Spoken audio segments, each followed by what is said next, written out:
Moammar Gadhafi loomed large on the world stage. Gwen Ifill looks at how he came to power, his more than 4 decades of iron-fisted rule, and his contentious relationship with the United States. The man who met his end today had ruled Libya with a brutal hand since 1969. Moammar Gadhafi was a 27-year-old colonel when he led a bloodless coup that deposed the government of King Idris. Over the decades, the eccentric son of a Bedouin herder periodically and flamboyantly claimed the world stage. He was often characterized as unstable, but his infamous support of international terror inspired little love. Libya's vast oil wealth was widely considered the source of financing for training camps. Gadhafi denied those charges. In 1981, he appeared on the McNeil-Lehrer report. How do you answer charges that Libya is involved in promoting and supporting and training international terrorists? This accusation without any justification, also no evidence that we support or promote terrorism. We are against terrorism, absolutely.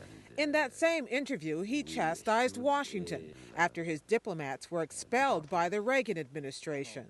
What kind of retaliation can the United States expect for the expulsion? I don't expect it now anything because it is not a serious step. We lost nothing. But in 1986, the U.S. blamed Libya for the bombing of a Berlin nightclub which killed 2 American soldiers and wounded more than 50. President Reagan dubbed Gadhafi this mad dog of the Middle East and followed up with bombing raids on Tripoli and Benghazi. We have done what we had to do. If necessary, we shall do it again. 45 Libyans were killed, including Gadhafi's adopted daughter at the family compound. What had by now become a cycle of retribution between the U.S. and Libya climaxed 2 years later in the skies over Lockerbie, Scotland. Just before Christmas 1988, Pan Am Flight 103 was bombed, killing 270 people in the air and on the ground. Libya was directly tied to that attack. Gadhafi denied complicity, even though Libyan intelligence agents were later tried and convicted for the bombing. But more than a decade later, the Libyan government paid millions of dollars to families of the Pan Am victims.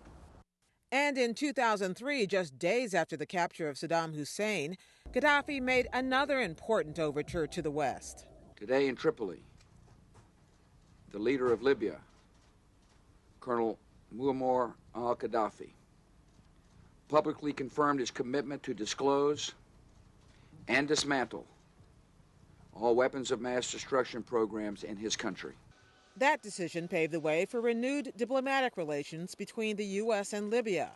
Business investment flowed into the oil-rich nation, bolstering the vast reserves that were the source of Gadhafi's power. Nearly 20 years before, Robert McNeil asked Gadhafi if that grip could ever be broken. Do you fear that your regime may be ended by a coup?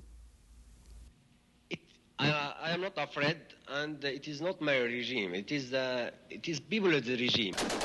But a quarter century later, those very people took up arms against him, inspired by uprisings throughout the Middle East and northern Africa. We saw what happened in Egypt, we saw what happened in Tunisia, and last Thursday we came out to demonstrate here, and we were attacked. The police were shooting at us. What could we do? Our brothers, our sisters are being killed. Libya's uprising began in the eastern city of Benghazi. And though the rebels were emboldened, they were at first uncoordinated and often unarmed. With international support, that soon changed. Gadhafi insisted he would never leave. Muammar Gadhafi is the glory. I have my gun and my rifle, and I will fight for Libya. In mid-March, NATO began airstrikes and other operations aimed at protecting civilians. Still, the pro-Gadhafi forces did not relent. As the rebels pressed on, many civilians were caught in the crossfire or trapped. Spring and summer saw an incremental rebel advance. The United States joined 30 other countries in recognizing the National Transitional Council as Libya's legitimate government. The capital, Tripoli, fell to the rebels in August. In his last days, Gaddafi was reduced to sending out radio messages to what remained of his regime.